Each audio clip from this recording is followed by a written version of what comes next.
عدم الفائدة والاستفادة ونفع الانتفاع لأرواح والدينا وليكم واتنا وأمواتكم وأموات المسلمين ثم روح الإمامنا وأولياء وأصل البلدة أن تشمع بركاتهم والسلام من وارهم إلى حضرة النبي محمد وسلم. الفاتحة.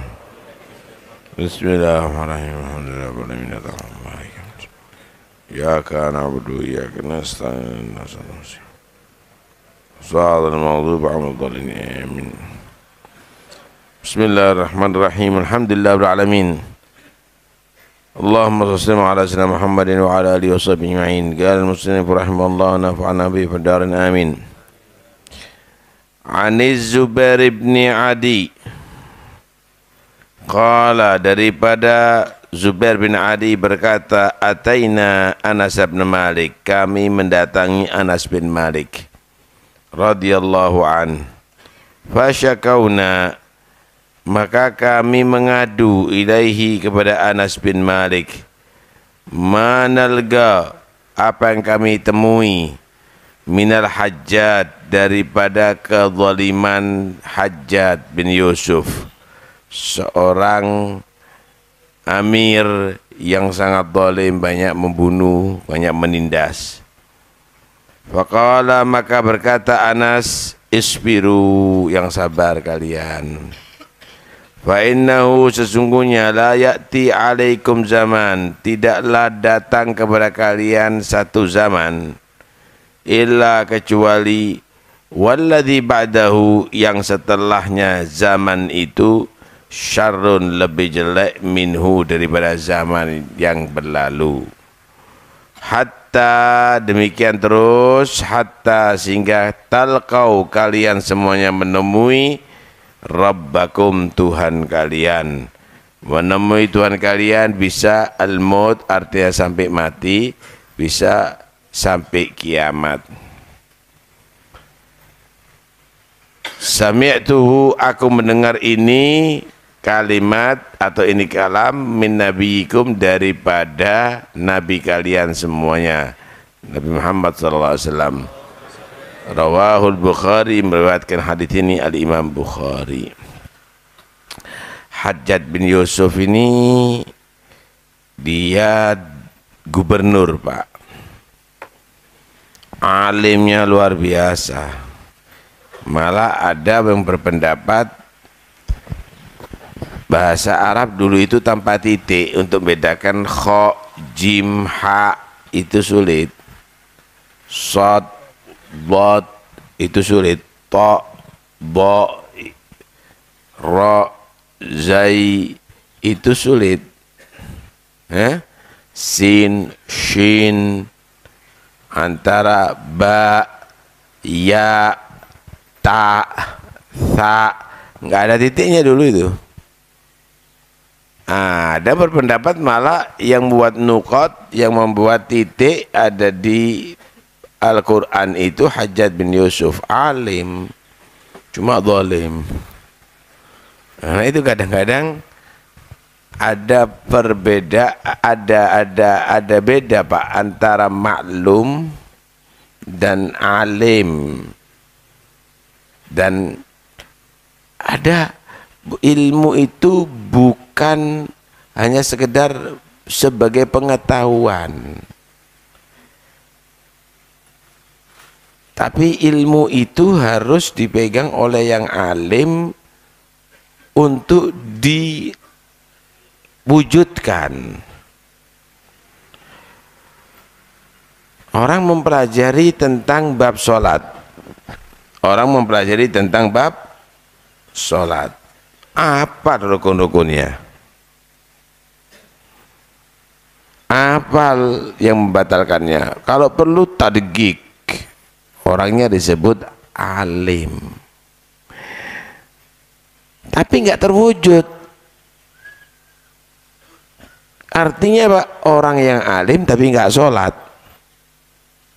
Karena itu belum tentu orang yang berilmu itu adalah sama dengan wujudnya. Contoh, ada orang tahu ilmu kesehatan, Apakah pasti orang yang tahu ilmu kesehatan itu orangnya sehat? Enggak dong. Hah?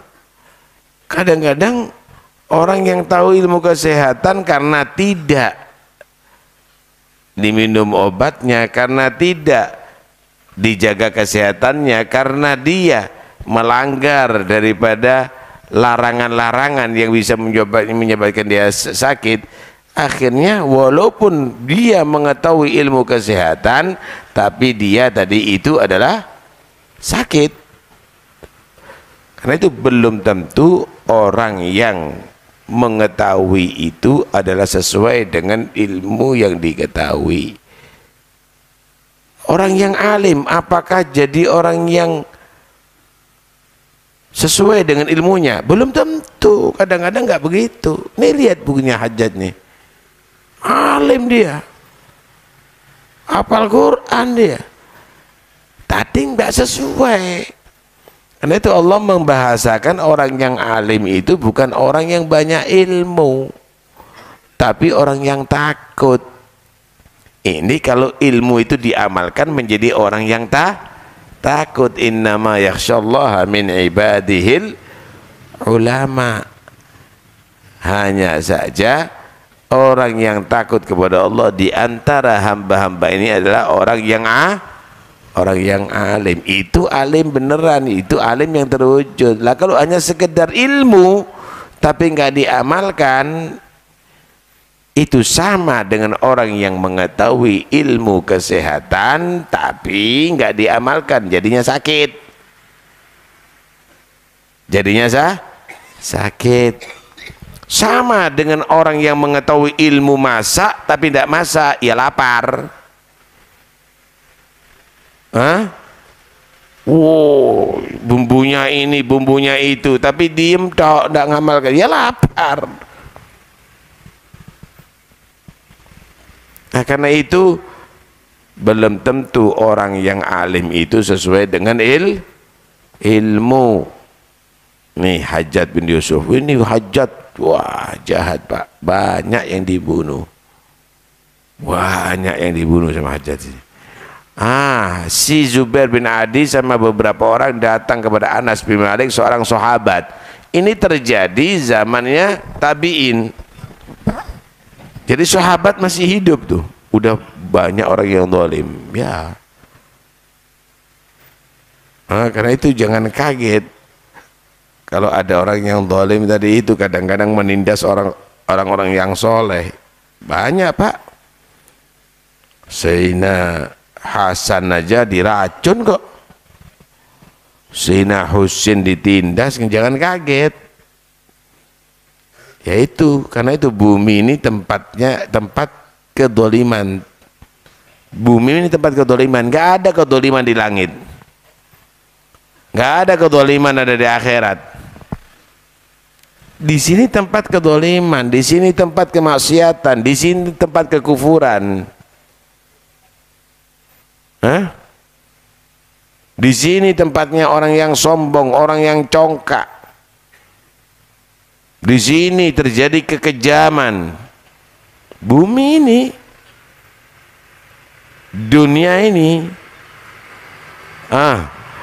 Kata Anas bin Malik nasihat ini para tabi'in nih.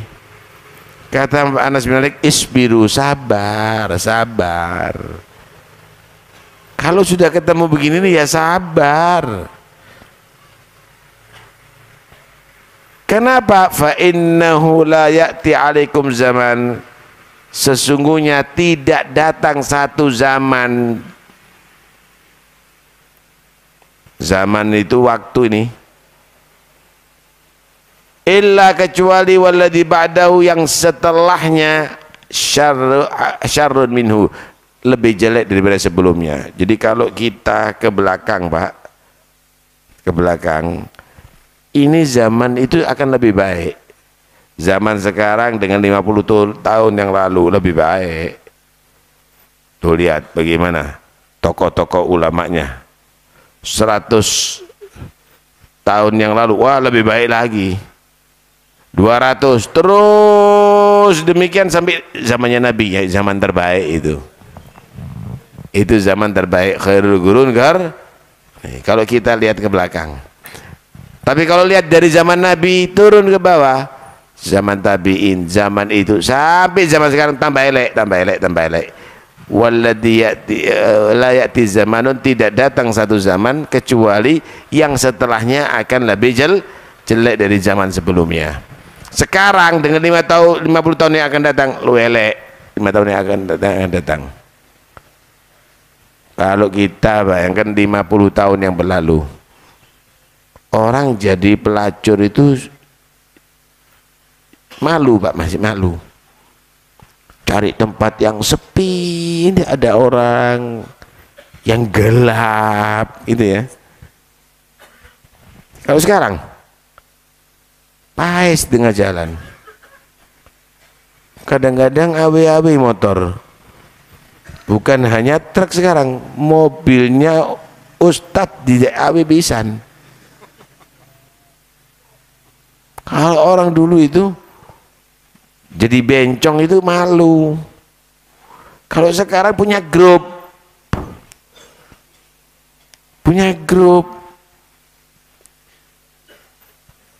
akan terjadi semakin Pak, semakin rusak.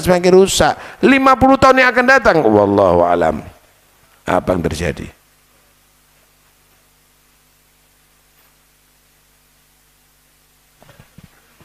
Karena itu kata Anas bin Malik, sabar. Coba yang ramai itu ditegur, yang ngomong sendiri.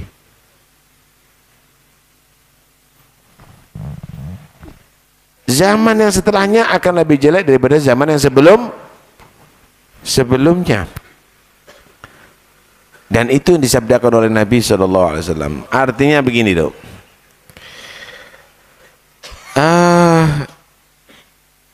Kamu itu kalau mendapatkan musibah, ya udah sabar.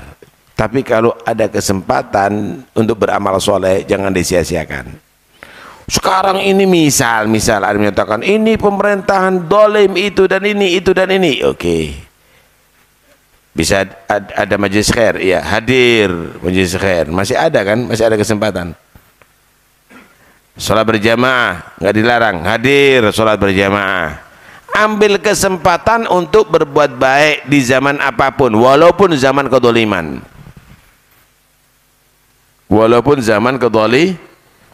kan masih ada ruang, masih ada kesempatan, masih ada waktu untuk berbuat baik. Jangan disia-siakan, gitu. Paham nih ya?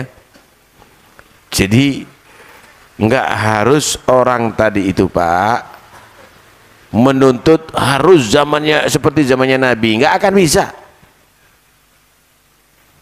Dan itu Anas menyatakan enggak akan bisa, akan dikembalikan seperti zaman sebelumnya, enggak akan bisa. Setelahnya akan lebih zalim, setelahnya akan lebih jelek. Kalau begitu ketika zamannya tidak baik, ya sabar.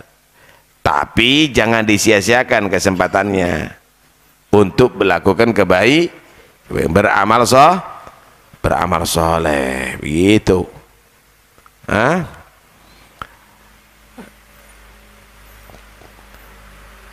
Karena begini, tuh lihat dulu, sekarang ini tidak kasih gambaran.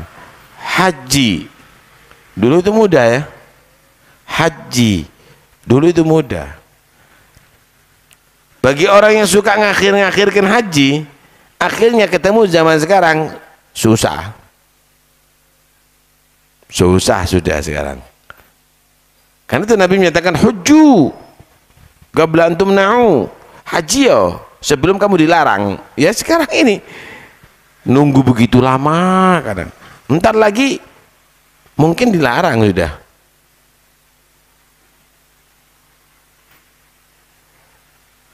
Jadi terus Pak, zaman ini terus begini. Sekarang ada majelis-majelis seperti begini, ulama sekarang mengajarkan kitab apa sudah bebas. Mungkin akan datang satu zaman nanti dilarang mengajar kecuali ini, lah repot.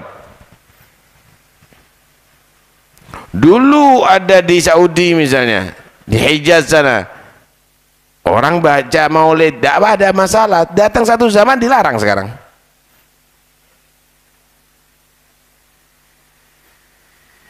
Paham nih ya? Ini semuanya akan terjadi satu perubahan. Sebelum perubahan tadi itu datang, manfaatkan. Manfaatkan. Kenapa? Zaman yang akan datang bukan lebih baik daripada zaman yang sudah berlalu. Sampai kapan? Sampai mati. Hatta talqaw rabbakum, sampai kamu menghadap kepada Allah, sampai mati. Malah ada mengatakan hatta talqaw rabbakum, sampai hari kiamat tuh. Sampai hari kiamat. Terus gitu. Masya Allah. Mudah-mudahan selamat semuanya.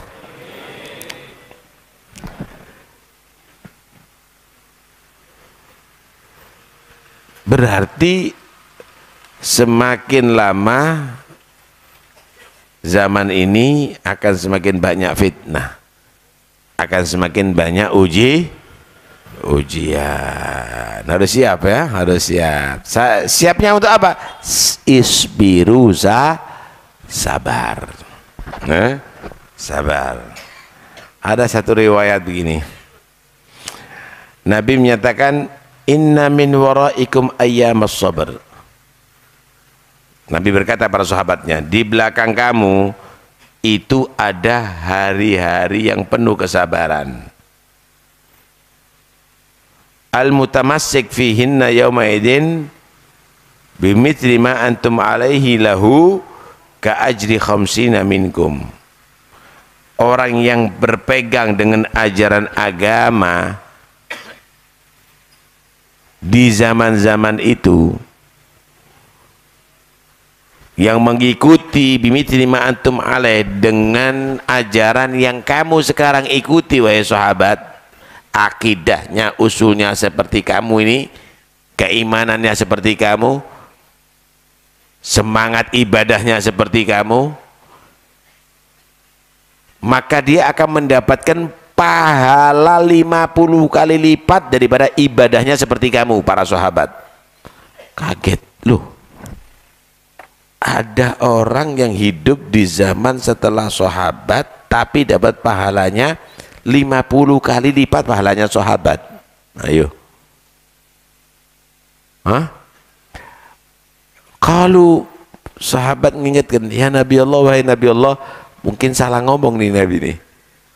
Au minhum, mendapatkan 50 kali lipat pahalanya orang soleh di zaman itu. Kata Nabi, bukan, minkum, pahala 50 kali lipat seperti kalian sahabat. Nah, dari mereka ya Rasulullah, sampai diulangi 3 kali sampai 4 kali, seperti kamu. Kenapa? Karena ada Nabi Pak di zaman itu, nurut. Ketika nggak ada Nabi, lah orang akan semakin merasa bebas seakan-akan. Apalagi sekarang sudah 1400 tahun. Wah, ada iling mana guys? Malah yang dimusuhi kalau memang yang menyerupai para sahabat. Kalau sekarang yang dimusuhi kalau sudah nggak berpegang teguh dengan ajaran Nabi. Bener Pak.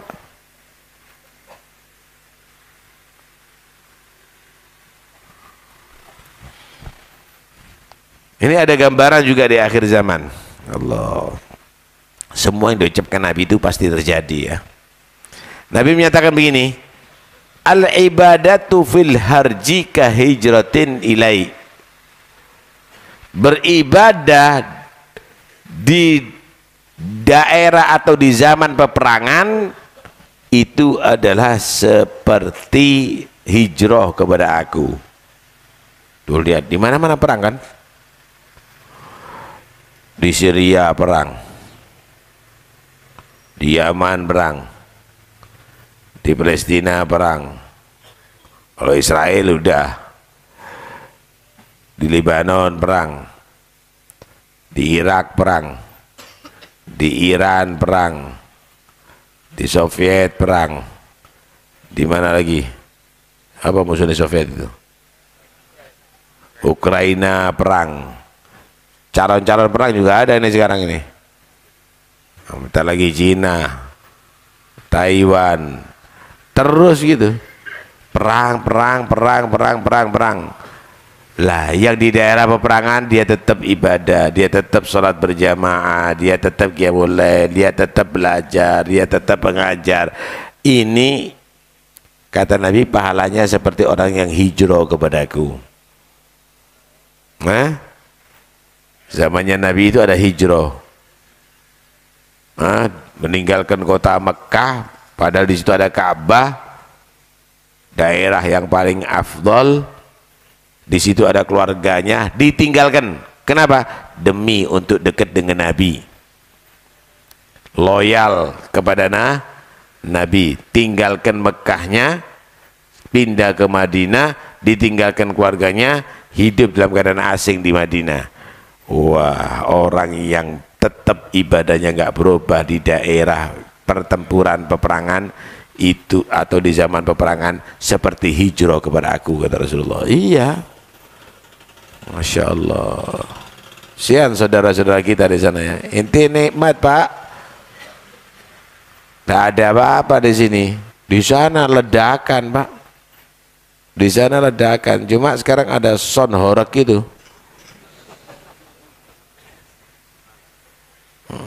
Ini bukan mecahkan bangun, menghancurkan bangunan, drodok no dodo itu.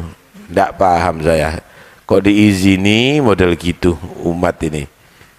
Ya, seharusnya dilarang, bukan diadakan sama pemerintah. Keliru itu, keliru ya. Keliru. Nah, perlu diingatkan ya, perlu diingatkan. Keliru, tidak benar. Apalagi kadang-kadang sambil mabuk-mabukan ya.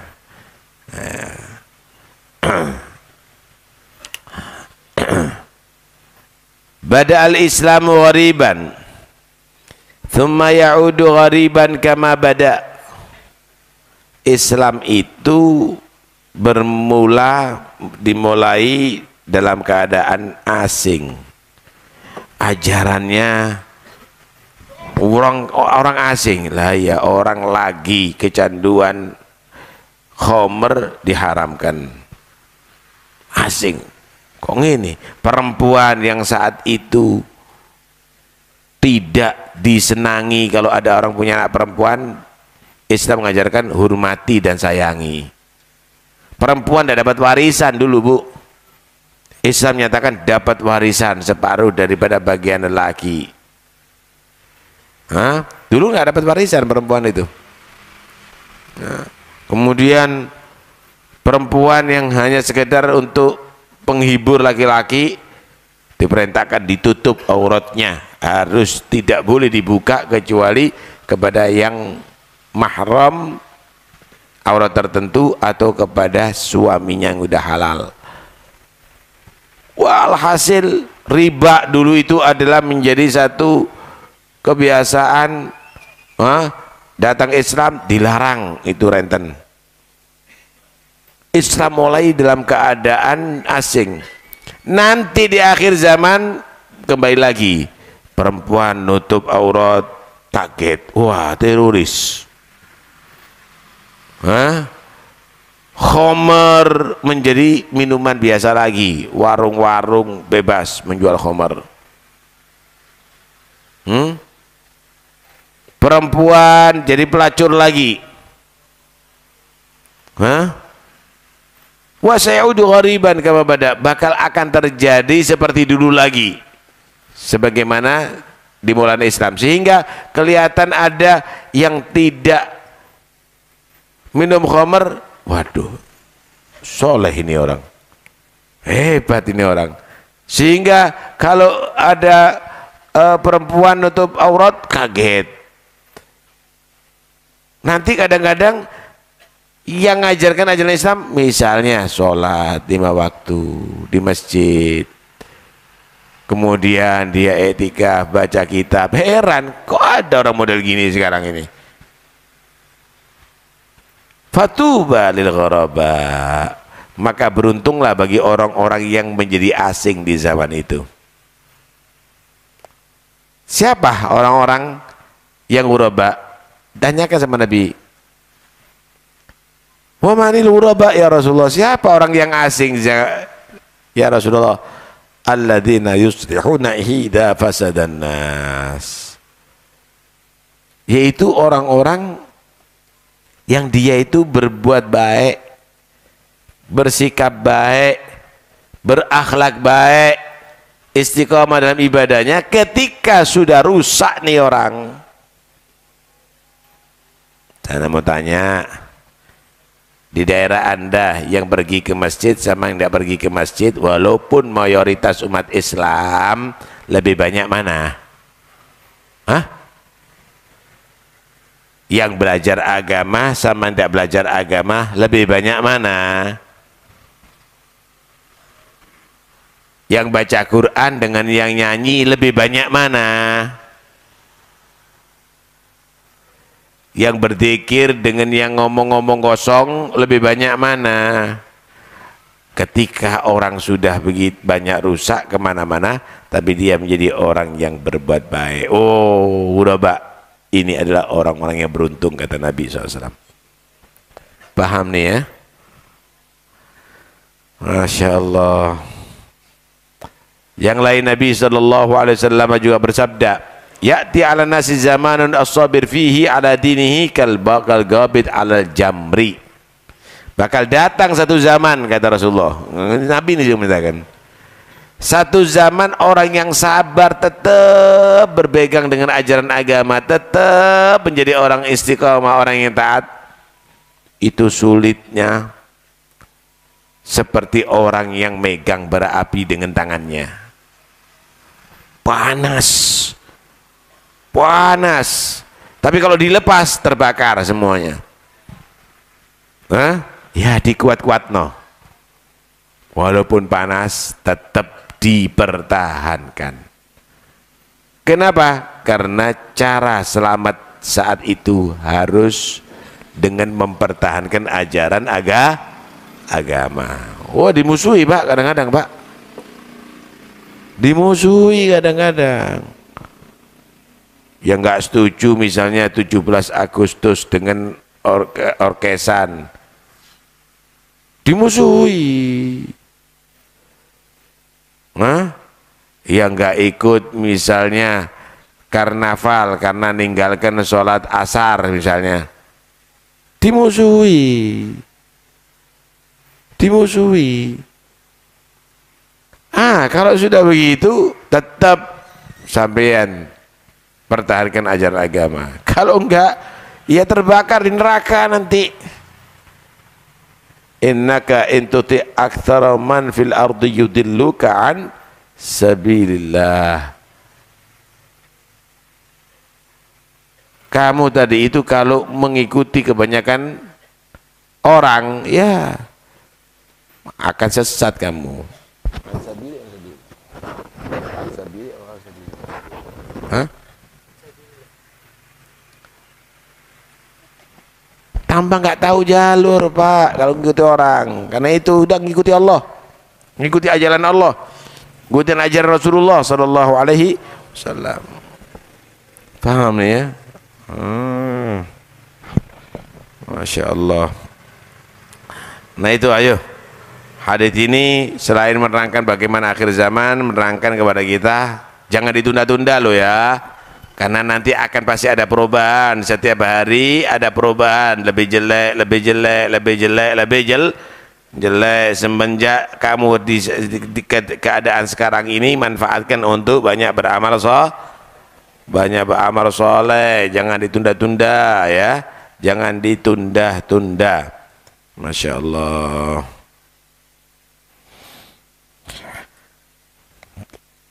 Saudara,